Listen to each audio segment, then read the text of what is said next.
On this edition of Talking Preps, pleased to be joined by Dick Rippee, the head boys basketball coach at Bentonville High School. Coach, how are you today? I'm doing great, Blair. Thanks for having me. Hey, you bet. Thanks for coming on. Well, tell us how's it been dealing with the pandemic, and how have you managed to keep your sanity during this time? Well, I think I've done pretty well. I might ask my wife that question, but we just I'm 52, and so you got to be really careful. We've been very cautious as a family here, and we've been trying to stay in touch with our guys best that we can. We've been meeting with them 2-3 times a week on Google Meet, and we watch a lot of film in our program, and so we watch a lot of things that we do. We watch a lot of things that college teams do, NBA teams do, and so we've tried to keep our guys at least mentally fresh in the things that we were doing last year, and then tried to add some things to it on film. So it's not quite the same as getting out on the floor and being able to apply those things, but at least mentally we've had some really good done some really good things with our guys. And then of course, we've really enjoyed the Sunday nights with the Last Dance, and we've had some really good discussions. And so boy, that came at a good time, I think, for a lot of us. So it's been a challenge for everybody, but I think we think about a challenge for adults, but it's really been a challenge for young people as well, for students. It's been a big adjustment for them socially. And, we tried to help them as much as we can from a distance, obviously. No question about that. Now, speaking of the Last Dance, what were some of the points that you were hoping your players would kind of grasp from that, or what would their takeaway be? Well, I thought that my first concern was, and anybody that's my age, that even if you were not a Michael Jordan fan, you certainly respected him. And my concern was that my memory maybe wasn't quite as good as what I thought it would be, as far as go back and watch this show and maybe he wouldn't hold up to what I thought he was. And really the opposite came true. I think that what we talked about to our guys a lot, just little things like his rookie year with the Bulls. He didn't lead with his voice. He didn't think he'd earned anything yet, but certainly he tried to lead with his actions. We talked about different types of teammates. We talked about with our guys, would you enjoy being a teammate of his, of Jordan's?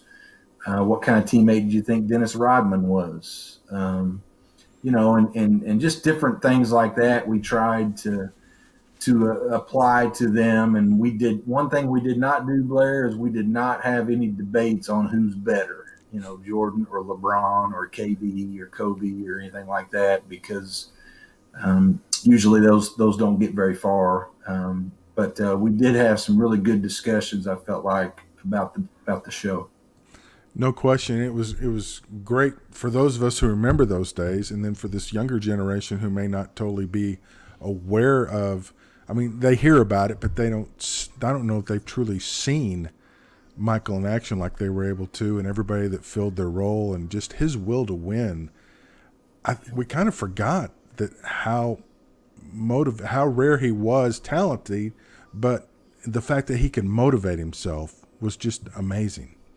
Yeah, and you saw that there was different ways that he motivated himself, and whether one story I always remember was that he would, during the national anthem, and I think they made reference to this, is he would look in the stands and try to find one dad with his son in the stands, and then try to say to himself, I've got to put on a good show. This may be the first time they've seen me or the last time they're going to see me, and I owe it to them to give them the best version of myself. And certainly he did that on most nights. Yes, he did. And if not, he found somebody to make him mad and hang 40 on. It was Yes, he did. It was amazing. Well, one of the things I noticed on the Twitter feed for the basketball program, you've got tryouts coming up next week. Hooray! We're kind of getting finally back to normal, though. I would imagine you have to adjust the way the tryouts are going to be held. How do you do that now with the guidelines set down from the state? Yeah, I think that we've got a little bit of an advantage in that what we're going to do is we're going to check out a basketball to all of our returners, and then during tryouts, everybody has their own basketball. We're not allowed to share a basketball, but we can sanitize them at the end of the day and use them throughout the day. We're just going to number all of our basketballs, and they'll have the same ball throughout that practice. So we'll do a lot of individual work. There'll be some things that that we're hoping we'd be able to do with some shooting with partners and some different things where you could get a high volume of shooting in. Most of our guys have been finding a place to get shots up, etc. And here recently, I think they've been able to get into some gyms, but they're for the first 4 to 6 weeks. It was kind of tough to find a place where they can go and do some things, and so what we're hoping is that we would be able to get them inside on a goal and be able to do continuous shooting for 45 seconds to a minute. And obviously, we're not going to be able to do that. They have to rebound their own shot now, but we'll be able to do things and be able to monitor them. And certainly not able to play any competition things with one-on-one. Can't play obviously 5-on-5, no 3-on-3s. So it's going to be a little different, but at the same time, I think we can find a lot of things that, as a basketball player with the ball in their hands, it's such a skilled game right now. And you got to have the ball in your hand anyhow. So we'll find a way to hopefully have a fair and fair tryout for everyone and be able to make some decisions. Yeah, you have to adjust a little bit, but it's kind of like a game where you have to make adjustments and move on, right? At this point, we're going to take anything that they're going to allow us to do. And, our guys are excited to be back. We're obviously excited to have them back in the gym. I think Coach Neighbors was the one that I read his comment about getting his girls back in the gym. It's proceed with caution. It's not a green light. It's proceed with caution with some intelligence. And, I thought that was a really good way of putting it. And that's what we're trying to do with our guys. We want to get them back in there, but not at the expense of not being safe and not doing what the restrictions are placed on us. We want to make sure that we do those to the T, and we will do that. No question about it. And we'll talk about your staff a little bit. Joel Brown, your son Ryan, Blake Short. What's it like having your son on your staff, and does that ever lead to some tense moments? Well, I'm from Springfield, Missouri, and I used to coach at Kickapoo High School, and Ryan was one of our players there. And for a while, he was all-time leading scorer at Kickapoo High School. He was a heck of a player, but went on and played baseball in college and actually was drafted by the Boston Red Sox in baseball and had a knee injury his senior year that kind of changed his plans a little bit. But I would say, and Ryan would say this as well, it's been a lot more fun coaching alongside with him than it was coaching him. And not that I didn't enjoy that, because I did. But coaching with him has been something really special. And to be honest, coaching with all three of these guys, Tommy Deffenbaugh was with us for the first 2 years, and Tommy's got a Springfield connection as well. He went to Drury University in Springfield, and so I knew Tommy there and his days at Fayetteville High School. But when Tommy left, Joel Brown came in, and then of course Blake Short's been here a couple of years. But all three, Joel and Blake, are former players of mine at Evangel University, where I used to be an assistant coach. It's an NAIA school in Springfield, and so I coached them. And of course Ryan was following us around everywhere as a third, fourth grader at that time, and so he, Coach Jenkins, the head coach there, always treated Ryan like one of the players. And so really I coached all three of those guys, and just having him with us, it's been really special. But but especially with Ryan, it's just been a joy. It's been the greatest experience I've had as a coach. Watching him develop. He's always said as a player, when he played for me, he had to be the hardest working player just to um, keep everyone's respect. And he has the same attitude as a coach. He wants to be the hardest working coach that we have, and he certainly does that. He's great with film work. He's great in the weight room. Just does a great job of helping us prepare our guys and our scouting reports. And he's going to be a great head coach one of these days. No doubt, and that's an interesting thing. You mentioned the dynamic. You not only coached him, but now you coach with him. Not all fathers and sons can have the relationship where they can pull that off. I mean, it's some give and take, but you've got to have. I don't know, it doesn't work for everybody, but you all have made it work for you, right? Was it easy Yeah, at first, or did it evolve over time where it got I easier? think the big thing is, and I could probably count on one hand the number of disagreements we've had as coaches, but I couldn't do that as disagreements we had as coach and player. Um, it's much different.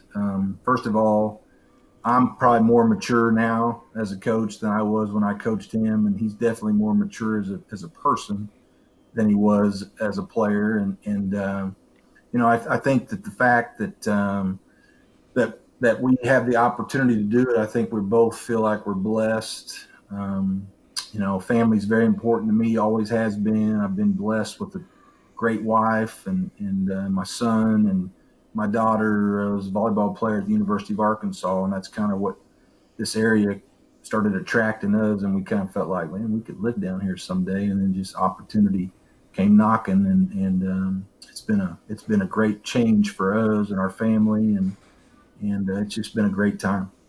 Yeah, I was going to ask you about that. Leaving Kickapoo, your alma mater, your wife's alma mater, your kids went there. That, I mean, you saw the opportunity at Bentonville, but still, that had to have been a difficult decision at the time, right? Well, it was no question about that. But one of the big things was, we got down here a little closer to Rachel. Bentonville, 30 minutes away from Fayetteville, and it's not like we were sitting right on top of her. She wanted her space. She was already established here. She graduated the semester her senior year, and came her senior year. She graduated in December, and spent the spring with the volleyball team, and so she'd already been here a year and a half before we decided to come down. My wife was able to retire, full retirement as a elementary teacher in Missouri.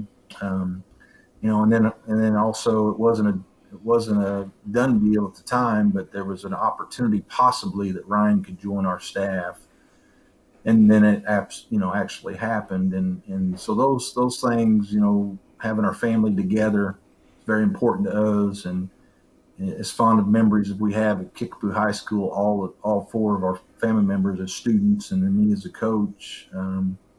Bentonville's a special place. This Northwest Arkansas area is special, and we feel very blessed to be a small part of it. No doubt about that. Uh, One thing I want to ask you, the difference in styles, the way basketball is played in Missouri, the way it's played in Arkansas, are there differences in the way the game's played in each state? Yeah, there's a little bit. We go every year up to Blue Springs in Kansas City and play in a tournament. Normally we go.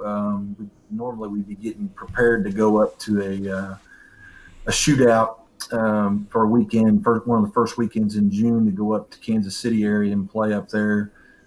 Kansas City is real similar to Arkansas. Springfield is not. It's a little bit different in the fact that the teams aren't quite as athletic. Um, and that's maybe the same as you compare us. 6A West minus Harbor, Springdale, and Fayetteville.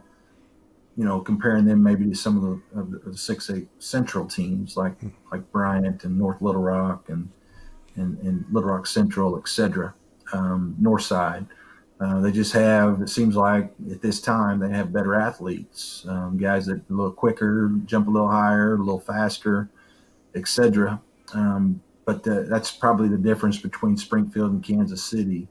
But it's always challenging, and it takes a little while to get your program going, getting your philosophy through to the guys. And this year will be the first time that we've had a senior class that we've been with them since they were freshmen. So we're looking forward to that as well. But it's very similar, very competitive. My last couple of years at Kickapoo, we were fortunate enough to get to the Final Four and got to the championship game second to last year there, and lost to St. Louis Chaminade that had Jason Tatum and several other Division I players on there, and so you play against great competition.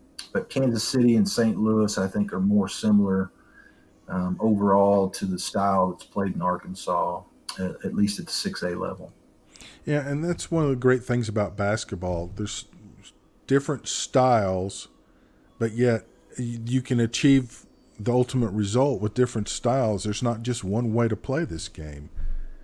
Yeah, I think what you have to do as a coach is this is what I like to do, but if certainly can't do it, I'm not going to put our guys at a disadvantage. The example would be for us, I've teams at Kickapoo, we've been able to get out and sometimes full court press and get out and get in the passing lanes and do some different things, and we just don't have the athletic ability, the quickness, the speed and stuff to be able to guard people that are quicker than us at some spots, 40 feet from the basket. And so last 2 years we've ran the pack line where we've tried to stay in the help at all times and try to keep people from driving to the basket and giving them open lanes, etc. And I just think that's our job, is to adjust to the personnel that we have. And we've got some really good things coming, some of our younger kids, and we might be able to do some different things but it just depends on the personnel that you have. We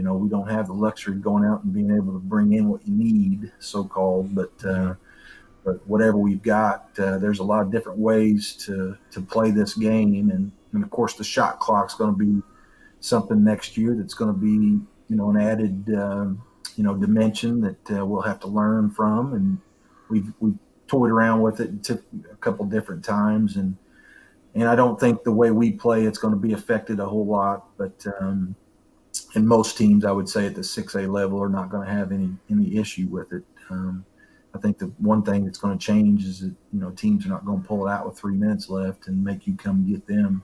You can still just kind of dig deep and try to get stops, and I think that's something I think that people that are fans of college and in professional basketball, they enjoy that. So there's always a lot of challenges, but I think you just have to make sure that you're adjusting to the personnel that you have, and our job is to put them in positions to make them successful.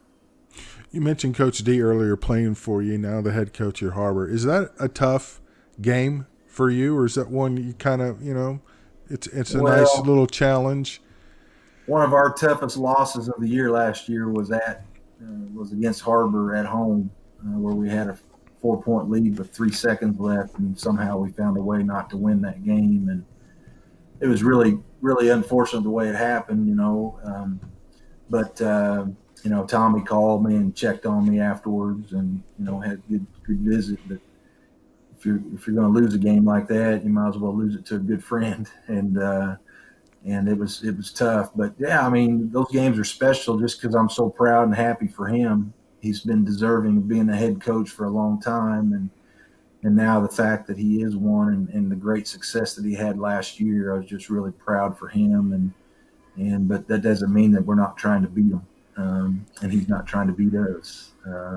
But you just have a mutual respect that we really have for everybody in our league. We've got a great group of coaches that really do a good job of preparing their players. In fact, I talked to several of them on the phone today, and we're going to have a Zoom meeting tomorrow as a group, just talking about how can we help our teams next week and dealing with all of these restrictions and so forth. Just going to try to exchange ideas, and just really, really impressed with with all of the coaches in our league, and so I look forward to that too. And when there's respect like that amongst the coaches, it makes the competition more enjoyable in a way, doesn't it? Well, I think that you always, it doesn't matter. I've never been a guy that really, and I know that there's some rivalries here long before I got here. I mean, the natural one with Bentonville West and Fayetteville and Harbor. I mean, there's some great rivalries. Rogers, Harry. There's good rivalries, but I've never been one to just say, man, I just don't like this team or this school or this, because most of the time the coaches of those schools are good friends of mine. And in Missouri, it was South Side rivalry between Springfield Kickapoo and Springfield Glendale, and while I was there was two different coaches at Glendale High School, and both of them were good friends of mine. And so I had a hard time with that, and that's not something that I usually harp on. I just feel like every game that we play, we want to win, and regardless of who's sitting down the other end. I figure if I'm worried too much about who's sitting down at the other end, I'm not probably doing what I need to be doing to help our guys. And so that's usually our focus, and that comes with experience as well. Excellent. Well, Coach, do you have I've kept you probably a little longer than I intended, but I appreciate it. Do you have time to play our quick quiz? Sure. I'll give it a whirl. Okay, here we go.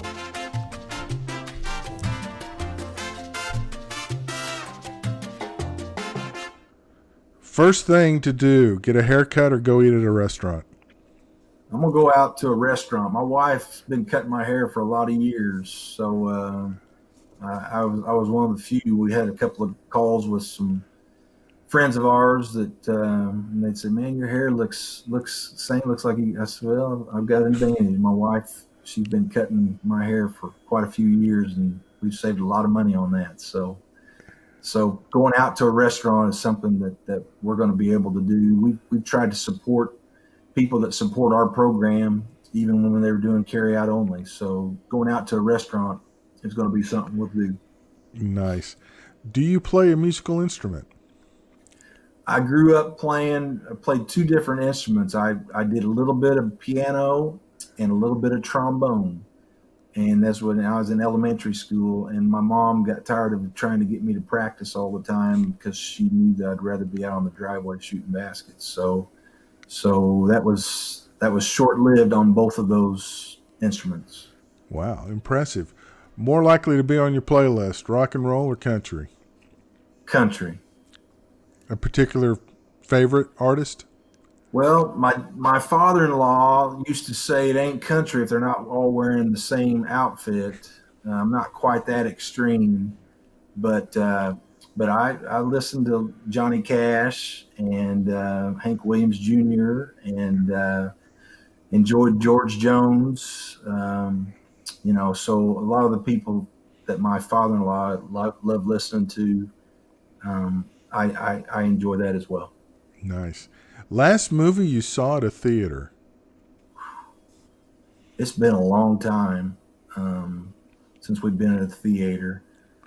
Oh boy, it's been such a long time. I'm trying to remember.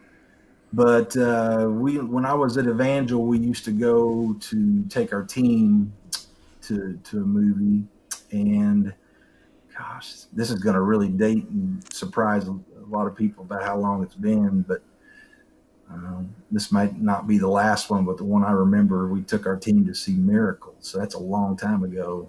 I'm sure I've seen something since then, but I'm just trying to remember. But we're more of the, when we had kids, it was Disney, VHS, or DVDs, and we're more likely to rent a movie than we were to go to a theater. That's a fair answer. Which did you spend more time during the pandemic doing? Cleaning the garage or doing yard work? Doing yard work. Got some problems in our neighborhood with some drainage, and so we've been trying to come up with some ideas with all the rain that we've had about trying to shift some of the water and got some low spots in our yard. So I've been out trying to try to make it look a little bit better. My dad always had a really nice yard, and I've always tried to do something like that. In this yard here, I've not done a very good job. So I've tried to nurture it a little bit here over the last several weeks. Yeah, I think we're all been working on the yard. Everyone's yard should really look great this summer. As much time as Really, we've all been spending on it. Yeah. Well, Coach, I appreciate it. It was enjoyed visiting with you, and hopefully we can do it again before basketball starts, if that's possible, and talk more Tiger basketball. That'd be great, Blair. Appreciate you having me, and I enjoy listening to all your interviews, and we appreciate what Mascot Media does for prep basketball here in Northwest Arkansas. Well, thank you so much, and have a great day. Okay, you too. Thank you. Mm-hmm.